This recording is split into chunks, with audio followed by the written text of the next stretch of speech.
Welcome to the David the Dog Trainer podcast, episode number 1. Number 1. It's very exciting. We've never done anything like this before. Never. So well, we're that's gonna, not true. You've done this before. Well, a little bit. Kind of, sort of. Yeah, I'm the newbie here. Yeah. This is live, though. It is live. All right. So we're going to start off with 3 individual quotes that I found that I feel like correctly summarizes what we're about to do right now. Okay. Quote number 1. If you really want to do something, you'll find a way. If you don't, you'll find an excuse, by Mr. Jim Rohn. I have really wanted to do a podcast for a while now.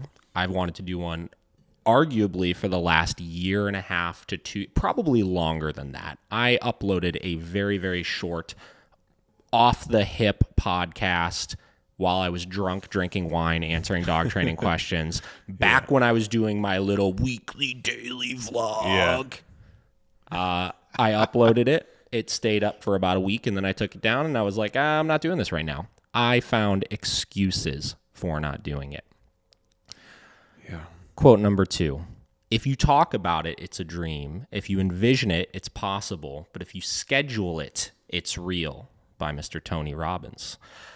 I talked about it. I dreamed about it. I envisioned it. I talked about it with all of my closest friends. Josh and I have talked about it numerous times, I'm sure, in the last couple of years. Yeah. And we never did it until we put it on the schedule. That's so true. We picked a time. We picked a place. Yep. And here we are doing it. Yep. It's scheduled. It's real. Every single Thursday morning, we sitting down and filming this goddamn podcast. So, yep, you put it on the calendar, it makes you accountable. That is correct. Quote number 3, every day do something that makes you uncomfortable, by Mr. David Goggins. David Goggins is one of the baddest motherfuckers on the planet. Yeah. And he does things that make him uncomfortable, which means that I can do things that make me uncomfortable. And guess what? Doing things live makes me pretty uncomfortable. I can sit down in front of a camera, and if I have a million if I know that I have the ability to click end and restart, I'm fine. Yeah. But when I'm sitting down in an episode like this, where we're not going to touch the camera, it's going to stay on for the next hour or whatever it is that we're doing this, it's a little hard for me. Yeah. I get nervous. I feel my heart rate racing a little bit right now. I got this cup of coffee that I'm looking at right now that's halfway empty, and I know is not going to last me through this entire thing, and it's stressing me out a little bit. Yeah. You know, it's interesting. So Josh and I both have a background in live performance. We know each other through music. We both played in local bands. Both of those local bands became fairly successful, and we got an opportunity to tour around the country and play music for people. And in my case personally, I have never in my life felt any sort of stage fright. I can't remember a single time I've gotten on stage and been like, oh my gosh, I'm so nervous right now to perform, right?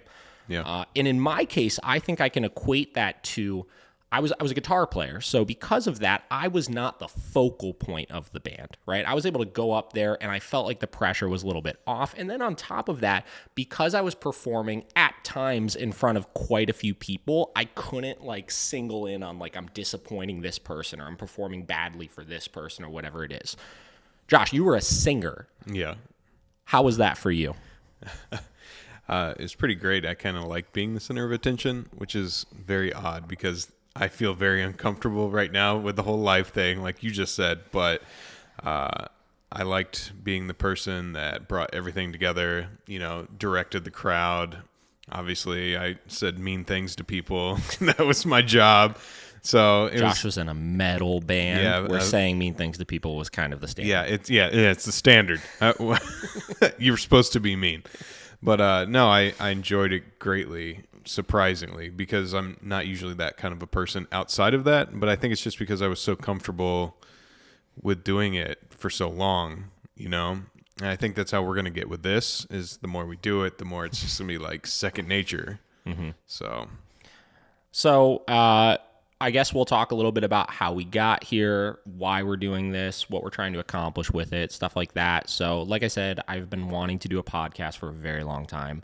I think that where media is right now and its importance to business, I think the fact that I haven't done one up until this point is a huge mistake, and I've lost quite a bit of time to do it. I think the problem was I needed to figure out the right mishmash of what I wanted to talk about, what I wanted to convey with it. I feel like I needed to hit a point with my company where I was able to block out the time to be able to do this and not feel like I should be doing other things. And then being able to kind of get it in a way where it wasn't going to take up, infinite amounts of time for me, aside from, like I said, the scheduled out mornings on Thursdays to get it rolling. So I have been training dogs now for the last 6 to 7 years. It's been quite a while. I have done it professionally for myself, meaning owning my own company, for the last 5.5 years. And it's been a road, man. To say the least. I've had 2 different companies, the first of which I had a business partner with. I left that company 2.5 years ago now. Just over 2 years ago now, and started my own company, Miracle Canine Training, where, we wanted to continue and evolve and grow and stuff. And we'll obviously get into talking about all of that kind of stuff. Before I owned my own company, I worked for somebody for a little bit, for almost 2 years, which that was a whole shit show in itself. And my training style has evolved quite a bit. Where I've learned from has evolved quite a bit. And it's been it's been an adventure, to share the least, and I'm excited to kind of share that with everybody. I think that I've seen so much in the dog training world in the last 6-7 years here, that when I see newer trainers or I see companies around me, and I see friends that are involved in the industry and stuff like that, I feel like I have things to share with people. I feel like we've hit a point of success now where we have a pretty fine-tuned machine, and we're excited to kind of get that rolling a little bit here. Josh and I have been working with each other on and off for the last 3 years now, something like that. It's been quite a while. He's been with me a long time. He's seen a lot of stuff. He's been to seminars with me filming things. He's videoed all of the ins and outs of both of those companies. He's seen the ups, the downs, all of the good stuff. So when I sat down and was like, okay, cool, we're looking to start a podcast here. We're looking to get it rolling. How do I want to do this? First thing that came to my mind was having somebody that is able to film and somebody that's able to handle a lot of that kind of back end stuff for that. He was the first person that I thought of for that. And then on top of that, I've always said I hate podcasts that are just one person talking to a camera. And that's 90% of what I do at the company is I am talking to my audience. I am talking to my clients. When I'm filming videos that go up on our social media channels, I am talking to the camera or to the viewer, or whatever it may be. And that's fine for short little things, or it's fine for getting your point across in educational related stuff, but it feels so lectury, and when I'm listening to podcasts like that, I space out so easily. It's really hard for me to kind of get into a swing of things. So, as I continued to think about it, and I realized how much time Josh had spent around the dogs and around the training and seen the business side of things and all of that kind of stuff, I decided I wanted to do a little bit more of a conversational kind of podcast. I wanted to have somebody I could bounce ideas off of with, and I wanted somebody that I could, have some dialogue with and keep the thing rolling. And I think that Josh has a really, really interesting insight into things because he's seen all of the training related stuff and the business related stuff, and he owns his own company, and he owns a dog, right? So, it's kind of a cool little, it's a cool touch to things where he's not a dog trainer, obviously, but he's able to have a lot of this insight that's past what your standard pet owner would have, but isn't quite where the dog trainer would be at. So it can be articulated in a different or better way as we're talking about these topics. True. So, in addition to that, this is not going to be just a dog training focused podcast. Obviously, that's what it's centered around. Like, I'm a dog trainer. That's what I do for a living. And I have a lot of passion and pride behind that. But I own a business, right? I focus a lot on personal development work. I read a lot of books. I'm very interested in the leadership aspect of things and all of that. So I want to kind of get into those types of topics as well, and be able to kind of discuss those things in a setting where it feels more appropriate, right? This is not Miracle Canine Training's Instagram that, I'm posting videos to and stuff like that. This is a little bit more centered around me. It's a little bit more centered around Josh. It's a little bit more centered around us as individuals and as people. And I think that's really cool and something that I'm trying to get across with this podcast. Yeah. I think I people are going to expect, some dog training stuff, but I think also having me instead of maybe having another dog trainer on here, we can get into those topics that have to do with either business or finance or just life in general. This is more of a all around type of podcast instead of just dog training. But as you said, obviously that's more of a center sphere, but there's no reason why we can't go out of that into other topics. And maybe people in the future will have questions that we can answer or try to answer for other things. Yeah. And we can just talk about our lives. Mm-hmm. Yeah, I would agree with that for sure. So Josh, why don't you go ahead and talk for a minute about what you do, your company, kind of what led you there, stuff like that. Yeah, sure. So my company is Josh Dobay Productions, media-driven company. Started on my own probably about 4 years ago now. I was a manager at Melt Bar and Grilled. Knew that life was not for me. I'm just a creative. I've been in bands all my life, pretty much. So I needed a new outlet for my creativity and a way to pay the bills. So I had a couple of friends that had a studio downtown at the time, and they were the Casey Neistat wannabes.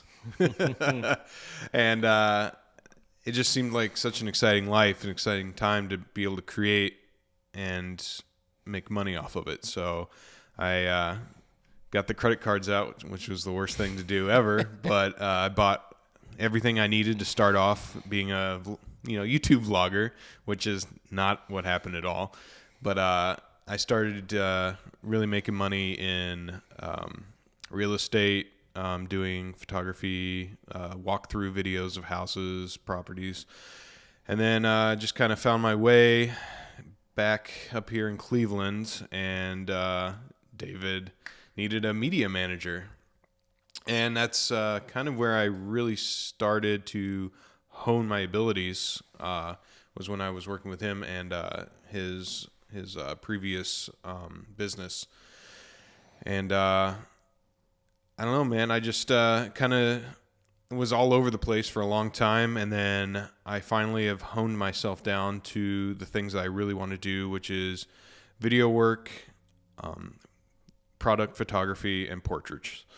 And that's how I've kind of made myself full circle from where I started with you in the beginning to knowing exactly what I wanted to do. And that's why you came to me, because you knew this was kind of something that I was looking to do. It was like this media-driven direction, media managing, stuff like that. So I guess self-made, I don't know how to explain myself really well. It's like I just took a whole new direction in my life, and as you said, you gotta, those quotes from earlier were basically, where my life is. I just had to schedule it. I just had to do it, and I've created my business around how I wanted, the clients that I want, and take my life in the direction that I want. So I don't know. That might have been a really big tangent, but yeah. Well, I mean, I think one thing that's really cool about where you're at with things is how short of a period of time you've been doing this for, and the level of success you've been able to hit with it, from the standpoint of the quality of work you're putting out. Like, even stuff from like now based on last year, right? Like is a lot of the photography work that you're doing for different restaurants and things like that, like the quality has improved dramatically, and you could see those those growth jumps just through the stuff that you're putting out. And I think that's really cool to see, because photography is such like, I have friends that are photographers. I know a lot of photographers just through through music, right? Music has photography everywhere. Everybody wants to be a live band photographer, right? Yeah. And you know, I think that I see so many people that are really talented with it, but they're not getting the jobs. They're not, you know, getting clients reaching out to them and stuff like that, because it's almost too accessible, I feel like. And media is one of those things where, you know, if you look at like the Gary Vaynerchuks of the world and stuff like that, you know, they push it so heavily, but they're pushing it so heavily because nobody wants to do it, right? A lot of companies and stuff, they just don't see the value in investing in that. Like they would any other position, right? If you're going to pay an employee $40,000 a year to do whatever, right, to help your company grow and stuff like that, at least you could look at like the exact return on that investment of, if I pay this person this amount of money, you know, they're going to be able to do this task, and this task for me. And, you know, you could justify that expense a little bit more. But with media, it's the long game. It's 100% the long game, because Definitely. when I hire somebody to come in and take photos and take videos for me, I'm not going to make, that much additional right away money off of that person's jobs that they're doing. But over the long run, what I'm doing is I'm helping to paint a picture to my audience. I'm helping to paint a picture to my future clients, and for them to understand what we're doing, how we're doing, seeing it at a better quality than if I were just doing it myself, and be able to document more of stuff, which is going to make them trust me more, which is going to make them use my services more. You know, one thing we started doing at Miracle Canine recently was every single boarding dog that comes in gets featured every single day, right? If your dog is coming to boarding with us, we want you to see your dog. We want your dog to feel highlighted. We want you to know that they're in good hands. So every day we're going through and we're like, okay, cool. These dogs are boarding with us. Let's get them out. Let's go do some stuff with them. Let's document it a little bit, and let's, you know, show their owners that they're having a good time, right? They're not just sitting around and bored and just waiting for their owner to come and get them and stuff like that. And again, initially that does nothing, right? That's all stuff for current clients. Exactly. Right? They've already used the service. They've already paid for those services. So it's not like I'm trying to get more money out of them, right? But I'm continuing to build the trust, because since I've gotten started, and I know this is very similar for you as well, the reason why I think we grew so fast is because of that word of mouth, right? And it's so huge, right? You could look at the media and all that kind of stuff to help, you know, branch out. And, you know, this podcast is going to be able to be distributed on more of a national spectrum, as opposed to just like regional or local, or for the people that are actually going to use our services. You know, that word of mouth is so big, and that's so essential for any small to mid-sized business, I think.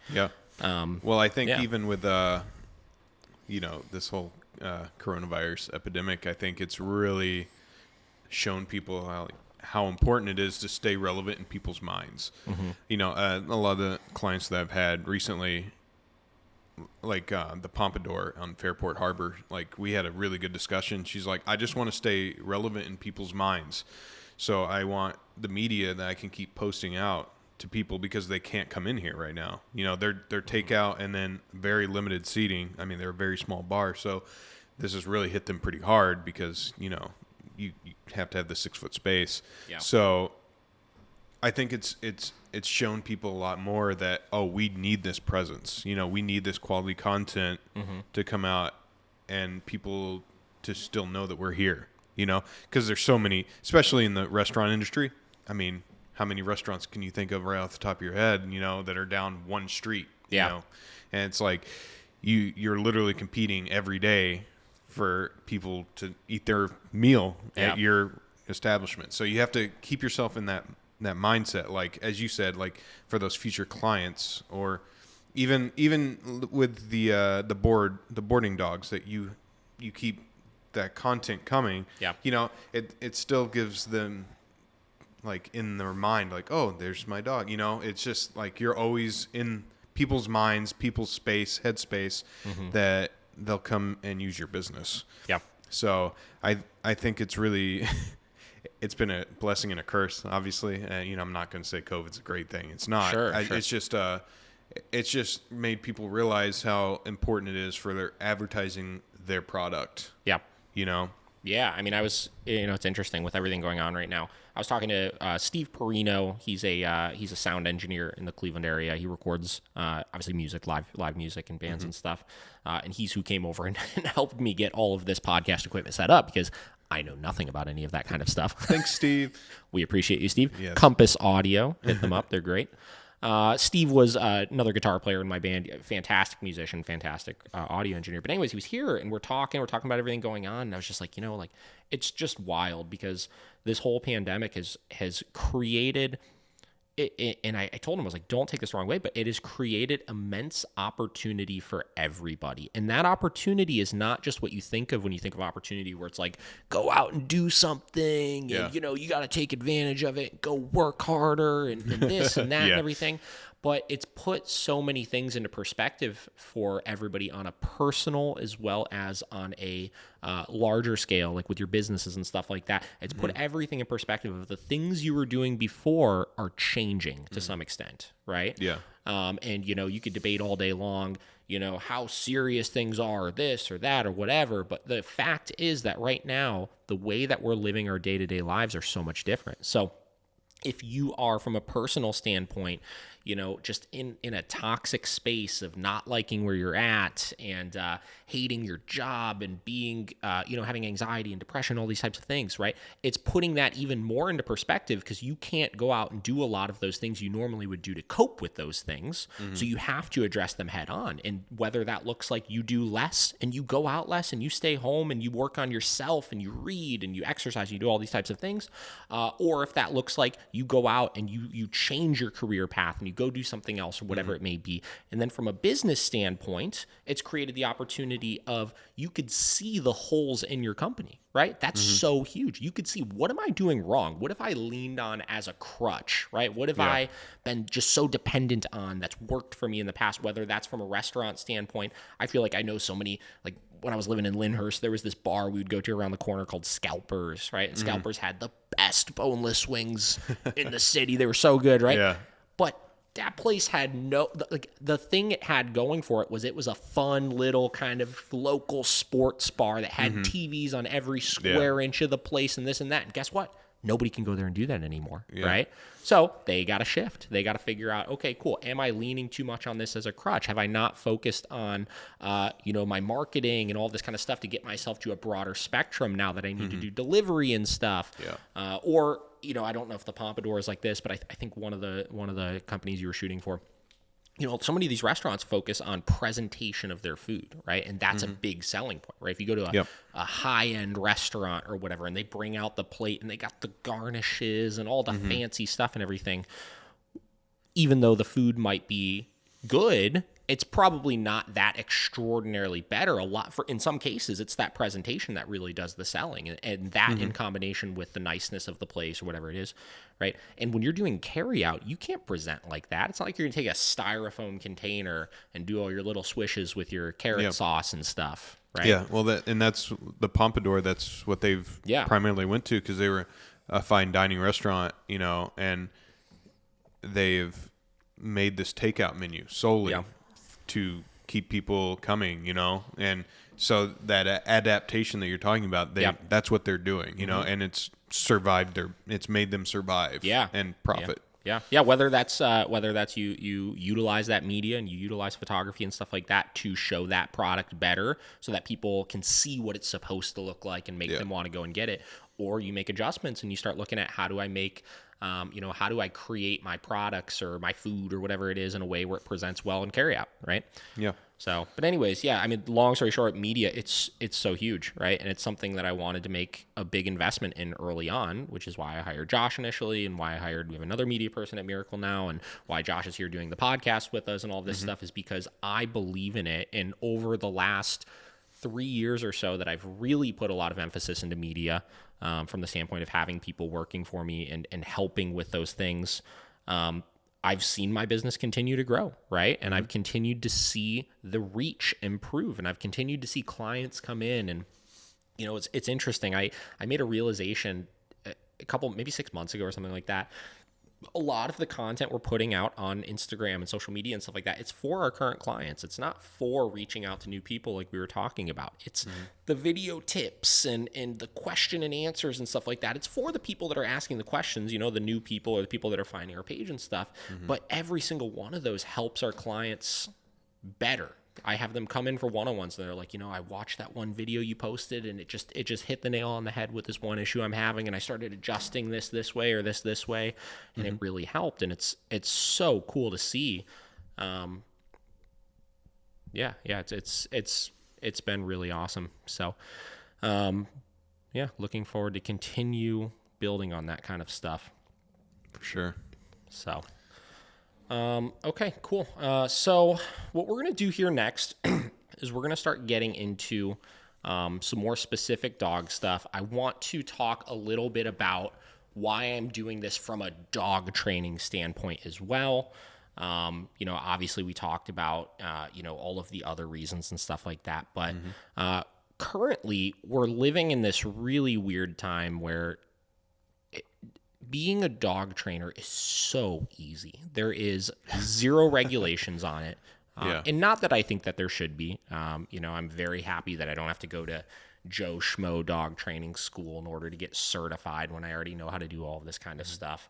But the problem is, because it's so easy to get into and because it's an industry that you could charge so much money for, there are people that have really capitalized on that. And I think there's some dog trainers out there right now that are doing a heavy disservice to the community just by offering these courses where it's like, come spend 5 days with me and I'll teach you how to be a dog trainer and run a business. And there's some that even go as far as they market that in 5 days or a week, we're going to teach you how to not only be a dog trainer, which is unrealistic. First off, you're not going to figure it out in 5 days, but we're also going to teach you how to make a 6-figure business like overnight, basically. Right. And a lot of it comes down to changing perceptions, which again, all of these things are important. I don't want to say they're not, because if you're running a business, you need, if you want to grow it to the standpoint of being very successful and making more money and all these types of things, you have to understand how to do these things. You have to understand client perception. You have to understand what can I do to make them feel more comfortable.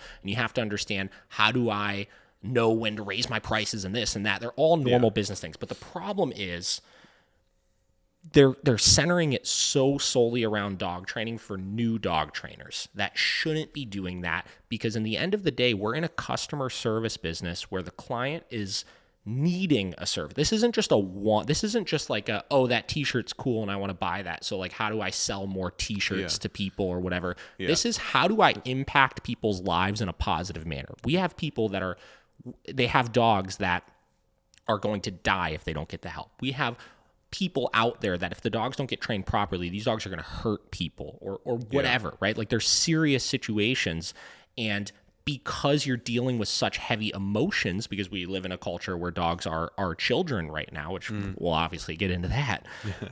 But because we're in that type of world right now, people are willing to just spend whatever on getting these things fixed. I have clients that call me that I could just tell by how they're talking.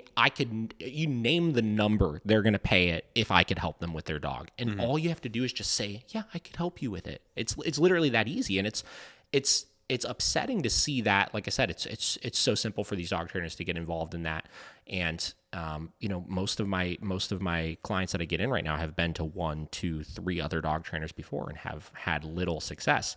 And I think that the root of the problem comes to people, as well as new dog trainers, are not understanding dogs well enough. They're not spending the time really observing and seeing and understanding, how do these animals learn? How do they communicate? How do they communicate with people? How do they communicate with dogs? How do they communicate with their environment?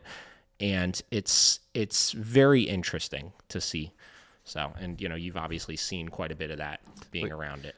So. Well, yeah, I was going to say, I feel like when you bring up that point, there's these people that try to, I can teach you how to do this in 5 days, whatever. I just feel like that just breeds like misinformation and big time. And so many problems because, I mean, I read that book you gave me from Dave Ramsey. Yeah. Plugging in, but I need to read it like 2 or 3 more times to just really soak in all the soak the information in. And it's like these people go and get these 5-day courses. I mean, and then think that they're ready, Yeah. And I've, in the 2 years, 3 years that I worked with you, I mean, we've seen and heard about plenty of people that, I just learned how to train my dog and I started a business out of my house. And then, these your clients who went to them, and then like you said, they got nothing out of it. Yeah. And they paid, maybe $500 or $1,000 or whatever. Or more. I mean, in some more, cases you're talking $3,000 to $4,000. Yeah. Josh, is this still recording? Let me check.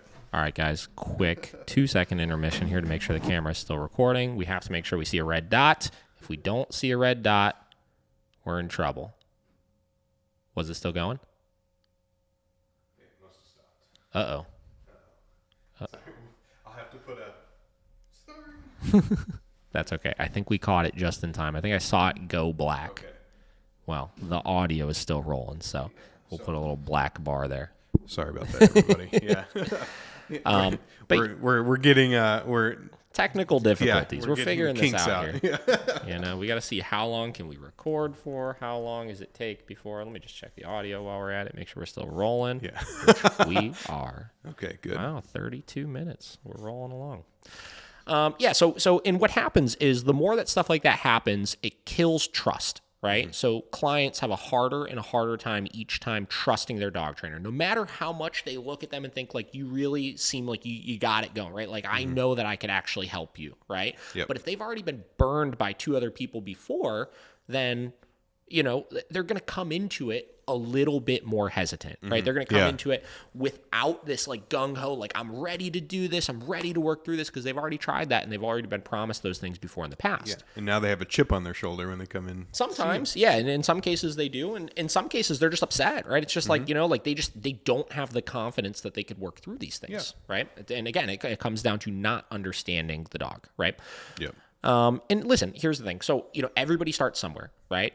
You were once a brand new photographer that needed to, work on their skills and this and that, right? And I'm sure you did work that you weren't 100% proud of, as have I, right? There are plenty of dogs that I could think of that I've trained in the past that I was like, I definitely could have done a better job with that. But I think the key is that you have to know your worth, right? And that's a weird one, because when a lot of people say you got to know your worth, it's mostly like you're undervaluing yourself, right? Which is true a lot of the time, right? Yeah. There was definitely a point in time where I was just nervous to raise my prices, or I was nervous to take in certain clients, even though I knew I could work on those things and I knew I could help them with those things. But the problem was I didn't feel confident enough to do it, right? You got to play on that fine line, because listen, I also know the feeling of being the young dog trainer that's got the chip on his shoulder of, I'm going to show all these other guys that I know what I'm doing when I actually didn't know what I was doing. And, you can get yourself into trouble doing that as well. So I think you got to find that balance when you're getting started as a younger trainer. I work with a lot of younger trainers. I have a guy that's kind of shadowing with me right now. And, I basically tell him, I was like, listen, even if you think you're super, super good at it, you need to really establish yourself first before you start raising those prices. And you need to really establish yourself before you start, promising the world to people. And some of my favorite dog trainers that I know out there that are a little younger or newer in things are the ones that know what's in their skill set and what's not in their skill set. Because 99% of the time when they're getting themselves into trouble with these types of things, it's with more serious behavioral cases, right? It's with the aggression, it's with the heavy anxiety and all of those types of things, right? Because here's the thing. If you get somebody that comes in with a puppy, a little 8-week-old, 10-week-old, 14, whatever, week-old puppy, and you promise them this dog's going to be fully trained and off leash and this and that, and if you don't meet those goals, it's not good, right? No. Especially if you're charging a lot of money. Yeah. But if it was a cheap rate and you help them, get some better communication with the dog and learn a little bit more and stuff like that, it's not the end of the world, right? I mean, look at Petco, for example, the infamous Petco, right? Petco sucks. Yeah. They're not good dog trainers. No. It's glorified trick training, right? It's let's show you how to take some treats and show them how to do this and that. And, you know, you can get into the conversation of how much they bash what everybody else is doing, which is why they're not great. Yeah. But in the end of the day, the problem is that we see people time and time again, they go through Petco classes, right? And they train their dog. And virtually everybody I know that gets a puppy has been through a Petco class to teach them how to sit and down and do all these types of things. Yeah. And those people, because it wasn't a serious thing, and even though the dog isn't perfect with all those commands and stuff like that, they're still willing to reach out for help when they start having issues later on and not feel like it's like the end of the world or not feel like they were gypped or anything like that, even though they kind of were. So, you know, from a basic obedience standpoint and stuff, it's not that big of a deal if you're kind of doing that as a younger dog trainer. And a lot, like I was saying, a lot of my favorite my favorite trainers that I see out there are the ones that know their skill set, and they'll work with those types of things until they feel very, very competent in it, right? And they'll charge little amount of money, you know, initially as they're kind of getting their name for it and doing better with it and stuff like that. And then, you know, a lot of people want to eventually make that transition into working with behavioral cases. And my favorite ones are the ones that either, one, refer those people out, depending on the severity of the case, because in the end of the day, if you have a dog that's really hurting people or really hurting other dogs, or it's really, you know, on its last leg, it's probably not a dog you should take on as your first behavioral case or anything like that, right? You got to learn somewhere, but those ones are a little bit more serious and a little bit more out of your wheel well, and the ones that need a little bit of additional help, obviously. Or if you get one that has behavioral issues, but maybe it isn't like the end of the world, it's not the most serious thing that's ever worked, you do it for free initially because you need to learn somehow. You need to work with these dogs in order to figure it out. But if you're going into it telling them, hey, listen, you know, I've helped you with all these things. You've been a paying client up until this point. I haven't worked a ton with this kind of stuff, but I think I could help you a little bit with it. Let me just experiment a little bit.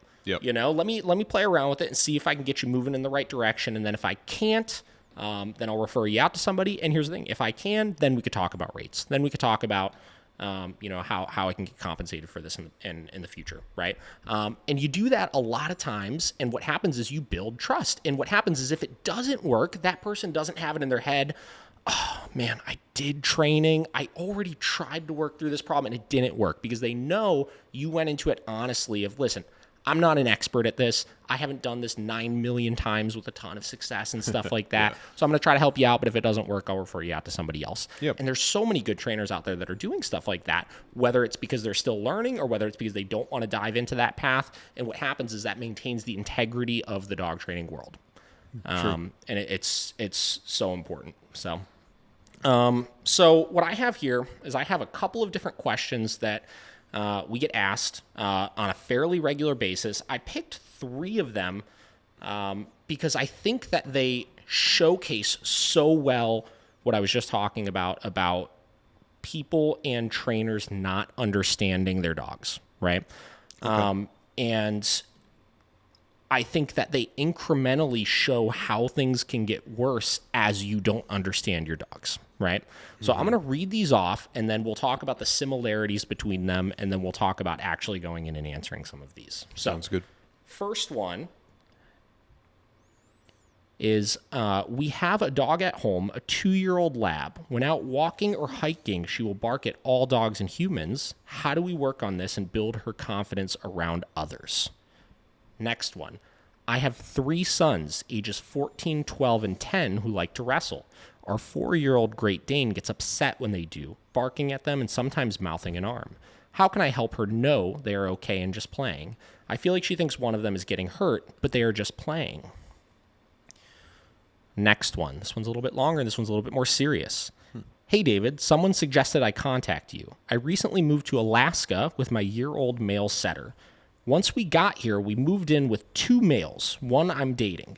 Amos, my pup, has since basically fallen to pieces. He went from a well-behaved dog with occasional but manageable guarding tendencies to a dog who I barely recognize. He's constantly on alert and has tried to attack both of my roommates at different times.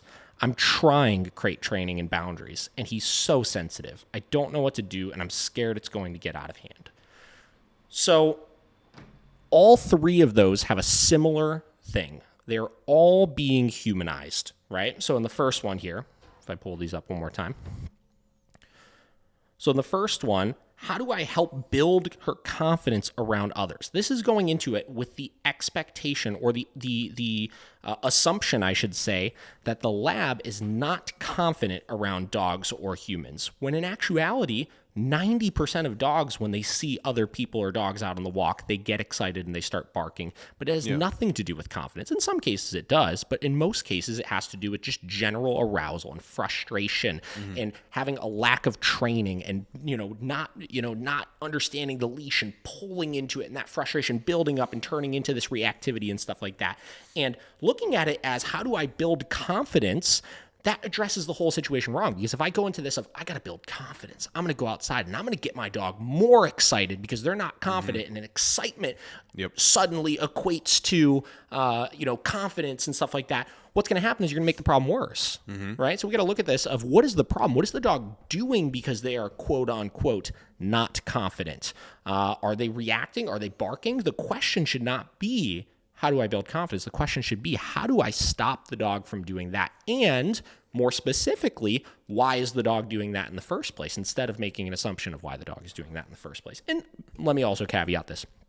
This question is from a fantastic dog owner. This question is from somebody that drove their dog in from out of state for a board and train with us, and they're asking about their other dog. This is not the dog that we trained. Okay.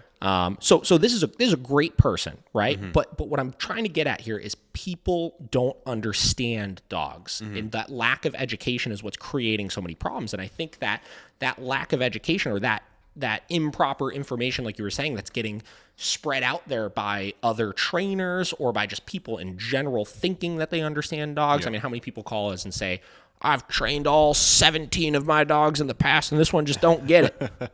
Right? Yeah, of course. Yeah, everyone thinks, I've owned 6 dogs my whole life. Yes. I know what to do with my dog. Yes. And the problem is, because it's compounding on itself, right? Is that lack of information is spreading further and further and getting more intense and more intense and more intense, till we hit a point where right now, like, we have so many more behavioral issues with our dogs than we did 10 years ago, right? Yeah. I remember when I use this example all the time. I tell clients all the time. I remember when I was younger, I was at like a pool party with my friends, and, our parents were there and we're hanging out and stuff like that. And they had this little dog. It was, I don't know, little mutt thing, scruffy thing. And, the dog was in the corner. It was a hot day out. Dog probably should have been inside, whatever. And I remember getting out of the pool and going up to the dog while I was in a corner and going and petting the dog, and the dog bit me right on the hand. Oh. And it was not a great, I remember it hurt real bad. I remember it broke skin. I remember crying and throwing a little hissy fit about it. Yeah. And guess what my parents told me? Don't pet the dog. Why'd you pet the dog? It's my fault. You know what I mean? Like, come on. Yeah, it's hot out. The dog is over there in a corner. Why did you pet the dog? That's your fault, right? Yep. You know what happened right now? Boom, euthanasia immediately. Pretty much. Right? Yep. I mean, come on. Like, the dog bit somebody. We're not going to even look into why the dog bit somebody or what we did wrong or anything like that. Is it, is the dog acting out like aggressively all the time and seeking out and biting everybody? Or are we not understanding that dog's needs? Yeah. Are we not understanding that the dog was hot outside, it was in a corner, and it shouldn't have been cornered and pet at that point? Yep. So again, seeing these problems all the time. So anyways, so not understanding the dog in that situation. Looking at the next one here, 3 sons like to wrestle.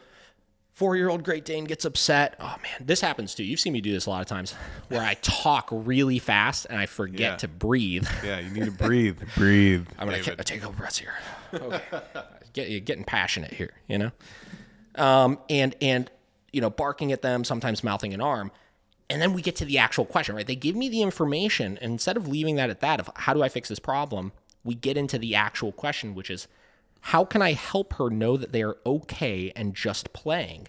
I feel like she thinks one of them is getting hurt. Again, immediately humanizing this. This is not an issue of the dog thinking that these kids are not okay or getting hurt, right? Our dogs, not every dog has this ingrained protection, that we think they do. Everybody thinks that, somebody breaks into my house and my dog's going to protect me, or, my dog's just being defensive of me and they don't want people coming into our space. First off, if they are doing that, actually, your dog's job is not to protect you, right? No. Your dog's job is is to listen and for you to protect them, right? That's a big post I made that did really well. I remember a long time ago was it's not our job's dog to protect us. It's our job to protect our dogs, right? Because dogs, we could say they're smart all day long, and they are. And there are some that are more intelligent than others and this and that. But in the end of the day, dogs are not as smart as people, right? No. They can't process complex information like we can, reason, and they don't know how to start a podcast, right? They don't know how to do all those types of things. No. So by us assuming that they're intelligent enough to know when people are okay and know when people aren't okay and to be able to protect us and to make decisions on when they need to intimidate people and bark at them or bite them or things like that, that's just asinine. We should not be thinking that way. It's irresponsible, right? These dogs are not intelligent enough to do those types of things, and we need to start giving them better information with this stuff. So anyways, this dog isn't thinking these kids aren't okay. What's happening is dogs trigger off of arousal. I always use the example of if I just got up, if one of my dogs were up here and I just got up and started flailing my arms around and running circles around this room, my dog would get pumped up, right? And that has nothing to do with that has nothing to do with me or my dog thinking that something's wrong with me. They're just sensing that change in arousal in the room. Yeah, you're making so much stimuli in the area that they just react. It's overwhelming. To it. I can't. I don't want to do this. This is a lot. Okay. Yeah. I mean, you have a dog. Does Bender do things like that? Like, do you notice certain things in your day to day that create excitement with him that you could probably perceive as like a human related thing if you really wanted to? I mean, sure, food or if you run down the hallway, he gets excited. He starts running with you. Yeah. It's like, I mean, it's a herding animal, Sure. That's what people say. But it's like, he just gets aroused by that. Like, oh, he's running. Oh, I got to run with him too, Yeah. Or if you try to like play with him, he jumps on you or whatever. Like that's what he's going to do because he's jacked up. Yeah. Yep. So again, looking at this here, the dog is not thinking that. The dog is not able to control arousal, right? And when you have an untrained dog and you're presenting arousal into the mix, what's going to happen is the dog is going to feed off of that, and the dog is going to start escalating and escalating and escalating. And if you don't have a way to be able to slow that dog down or to decrease that arousal, it's going to start to turn into things like this, right?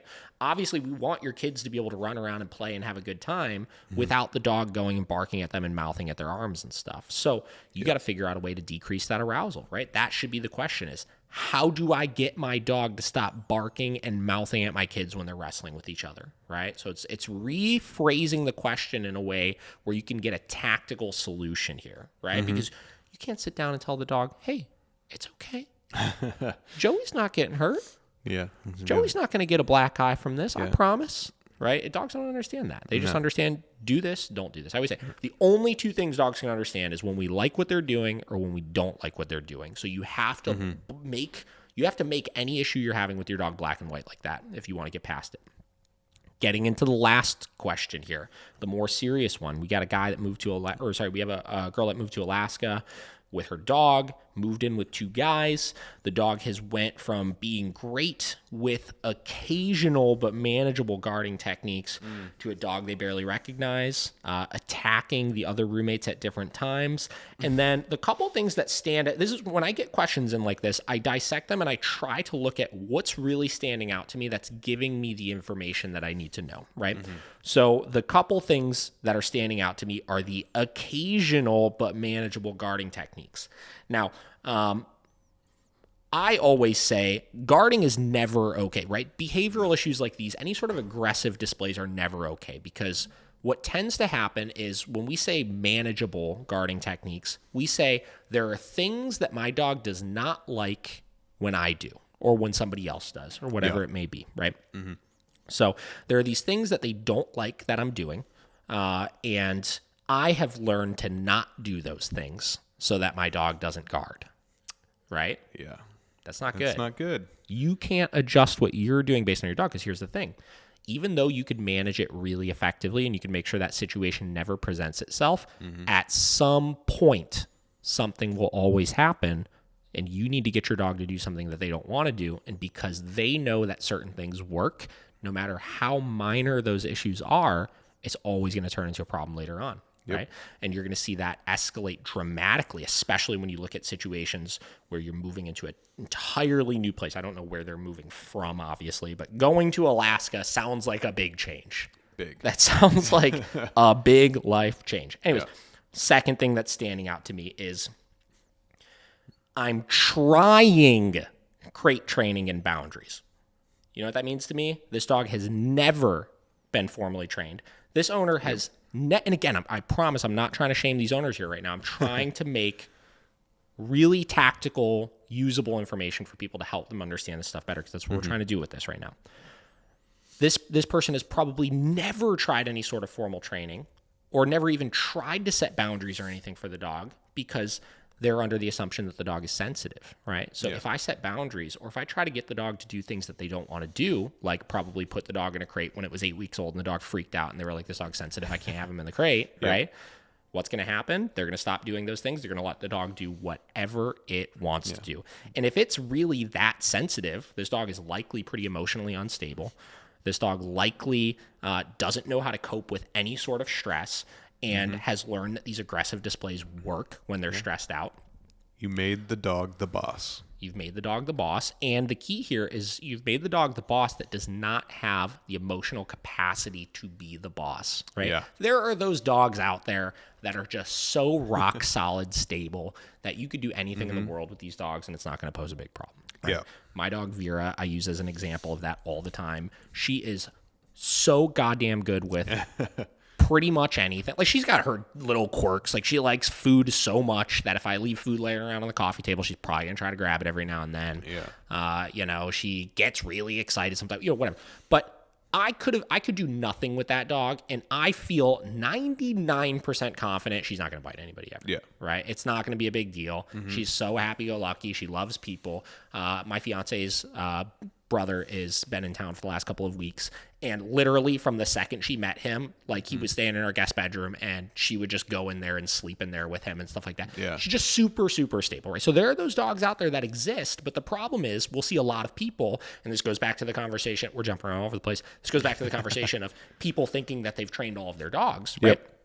I've seen so many people that have had 3 dogs before, right? And because they've had such consistently stable dogs, that's why they have that assumption that they're such a good dog trainer. And that's why they have that assumption that they're able to do all of this stuff on their own. Then when you got lucky with you got super lucky with 3 dogs. Maybe I would say, like, you know, what's the most dogs that somebody's probably had in their life? Well, I don't know, 6, 7, maybe. You know what I mean? Yep. I would say I've trained that many dogs in the first half of my day, right? Yeah. So I've seen so many more dogs than that, and I've seen so many more temperaments that I know that you don't have this anomaly dog. You don't have this dog that we've never seen before. You just have a dog that requires more than your average dog needs, right? And you could either provide that or you can not provide that. But going back to this person and this question here, they haven't done any sort of training. They've created the boss out of this dog. And then what happens is you hit a point where you understand the routine you need to be in with the dog in order for the dog to be okay with it, right? Yep. You've adjusted your life and your current environment to a point where the dog's able to be successful. And then what happens is you have to move. And everything changes at that point, right? And because everything changes right off of the rip, we can't adjust all of those things to the dog like we were able to in our last environment. Yep. The dog suffers because the dog is not able to be the boss, and the dog starts acting out tenfold because they're used to doing what they want to do when they want to do it. Yep. And it turns into enormous problems. And you'll see some of these dogs that we've just learned to manage and figure out their issues, that you change that environment and boom, like you said here, you barely recognize the dog due to how poorly they're acting right now. Yeah, I was going to say, any small stability that you had, you've just taken completely away. Completely away. Yeah. Any sense of security that dog has had through controlling those types of things.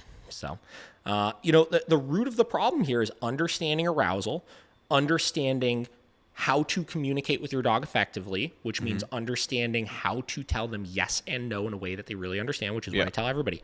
That is the focus of our programs. And then figuring out what are the specific things that I need to stop, right? How do I work through these problems? And 90% of the time, it's not that complicated. 90% of the time, it comes down to breaking it down in the simplest way possible and figuring out how do I discipline my dog or reward my dog for things. And I'll tell you what, I have almost never in my life needed to tell somebody, you need to reinforce or reward your dog more. Yeah. When it comes to behavioral issues, it's never the case. Everybody, if go into like positive only training and stuff like that, if positive only training worked so well for behavioral issues, they would monopolize the game. How many owners do you know out there that would not pump their dog full of treats all day long if they were told that it was going to work? Every single person. If it worked, it would be done. We would be out of business. Nobody wants to use an e-collar. No. You know what I mean? Like even me. Listen, I don't want to have to correct my dog for things. I don't want to do things that are causing discomfort and stuff like that. But here's the thing. That's how animals learn, right? And the more, I've in the last couple of years, I started getting really, really, really into socialization with other dogs. And the amount that I've learned through socializing dogs with each other and socializing them without micromanaging them, because that's what I see 90% of socialization is at this point, is constantly, no, don't do that. No, don't do that. No, don't do that. You're not allowed to hump this dog. You're not allowed to do this. You're not allowed to do that. Dogs know how to communicate all these things on their own. And guess what they do? They either play with each other and compete with each other and have fun with each other, or they communicate boundaries. And how do they do that? They do that through discomfort. They do that through intimidation. They do that through growling, biting, barking, all of those types of things to let the other dog know in a way that they understand, I don't like what you're doing, right? And the more that you do stuff like that, the more you learn. And it's so fascinating and so interesting to watch. Well, like even, so Bender is, a cattle dog. They're very intelligent, but we conditioned him to an e-collar as well because he's very protective of his space. If there's someone that new comes into the house, he starts barking, he gets upset. It's very stimulating to him. So we can have him conditioned to the e-collar just so he knows that, no, you don't get to do this.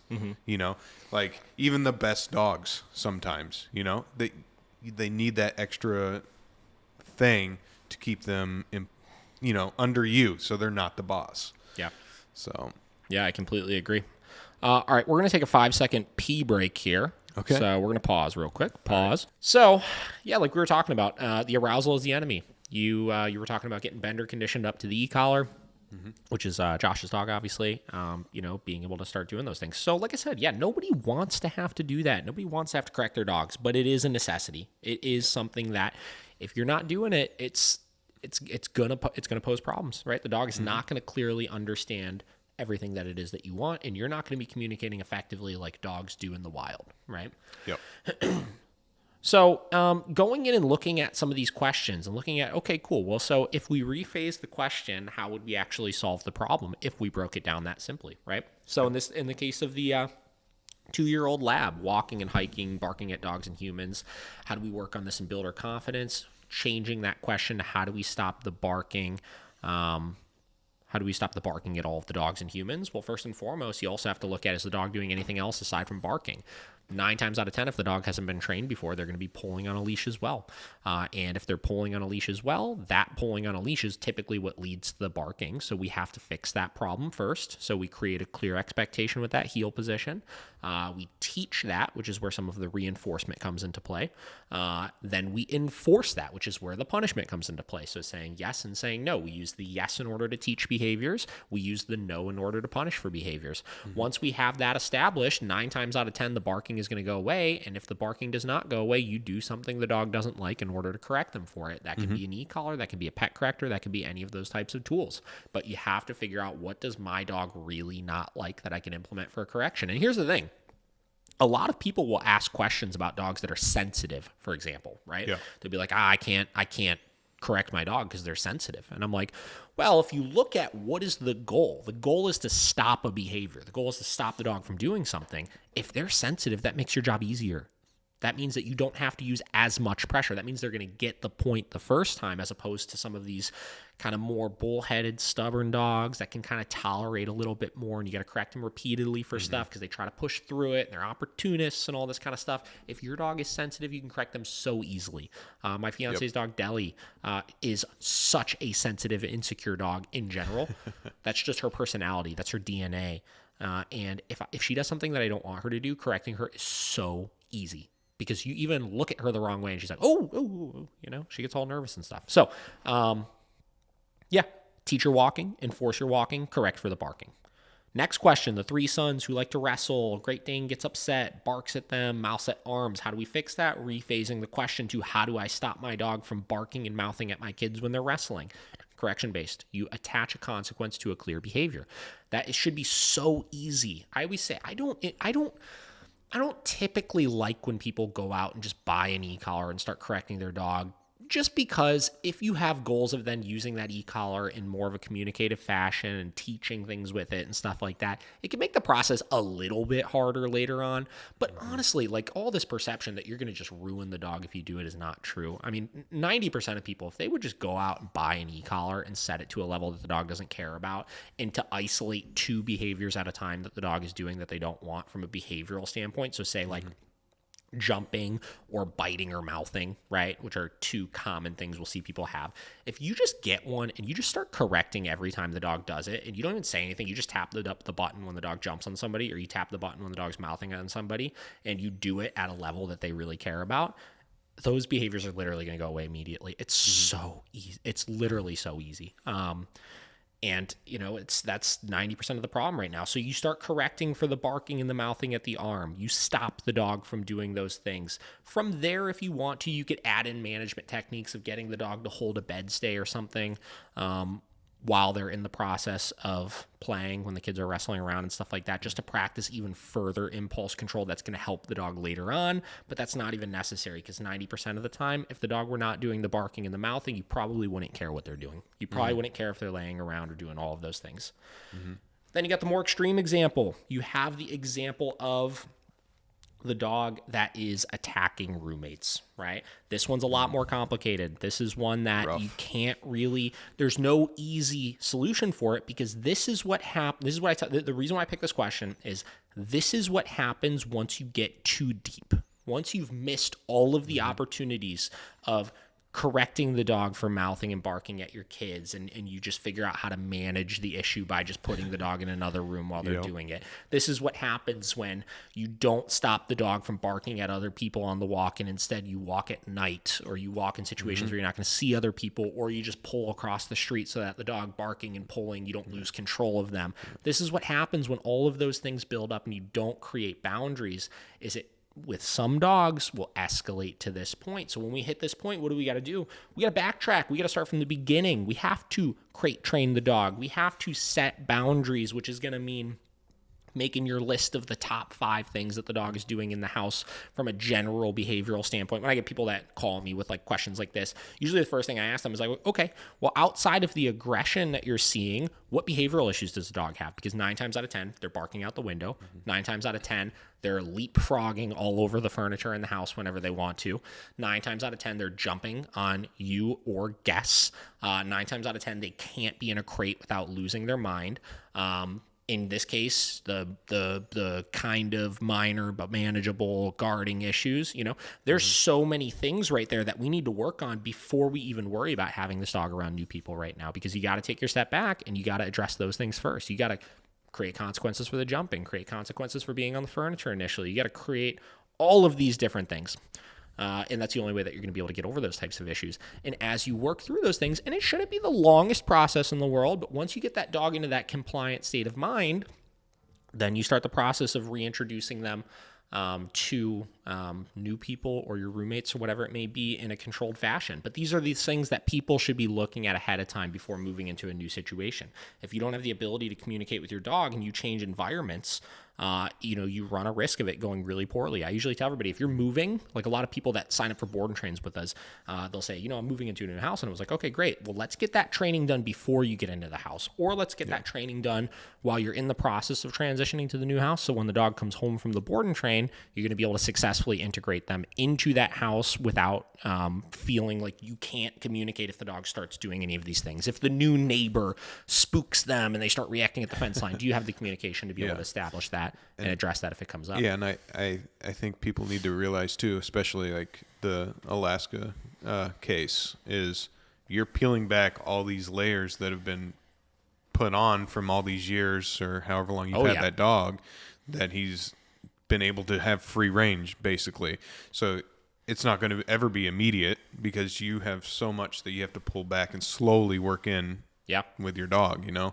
So I think that's the other thing is people sometimes they get very frustrated, like, oh, my dog's not getting it right away. It's like, well, he's been doing it for years and, you know, maybe you didn't see the signs now, but now that the veil has been uncovered, it's like, oh, now you see everything that has been leading up to this point. So now you have to just kind of slowly take those steps in the right direction. Yep.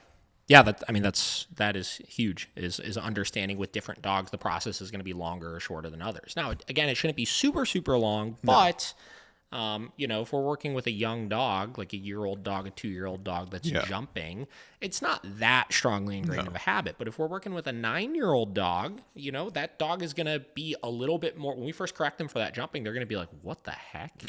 I literally always do this, and I literally always get away with it, so I don't understand what you're trying to do right now. And they get all sassy, and they don't like it a whole lot because we've allowed it for so long, right? Now, that doesn't mean we're going to change what we're doing. We're still going to correct consistently for it, but the dog's going to try it a little bit more intensely.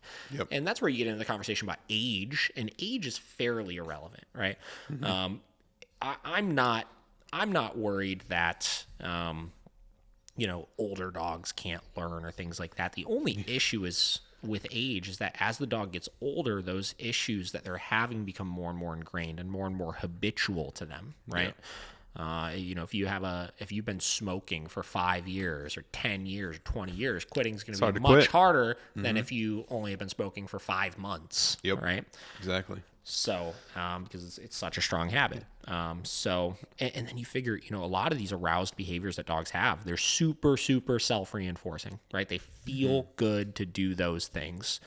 So it is similar to like an addiction, right? Those dogs get addicted to those heightened levels of adrenaline and arousal and stuff like that. So it can be a little bit harder, but you know, you got to keep all those things in mind. Yeah, it's always easier. The quicker you get to it, the easier it'll be. That is accurate. As with all things, usually. Awesome. Well, we're like an hour and 10 minutes right now, so I think we're probably going to start to wrap this up a little bit. Josh, you have any last, how you feeling about everything? How did episode 1 feel? I feel like it went pretty smooth. For the first time doing this, I feel like we've done a successful first podcast. Started loosening up a little bit there. Yeah, it wasn't too cringe at the beginning, and I think we flowed pretty well into the questions and everything, and I hope people will enjoy our banter a little bit. Yeah. I would like to thank whoever it was at Target last night at 10 p.m. that sold me this additional table. So I had a table that I was supposed to get like last week, and then I realized that they were not shipping at IKEA, which is just ridiculous. So we have 2 little folding tables here, and I needed a second one because this one would be way too small if I just had this one.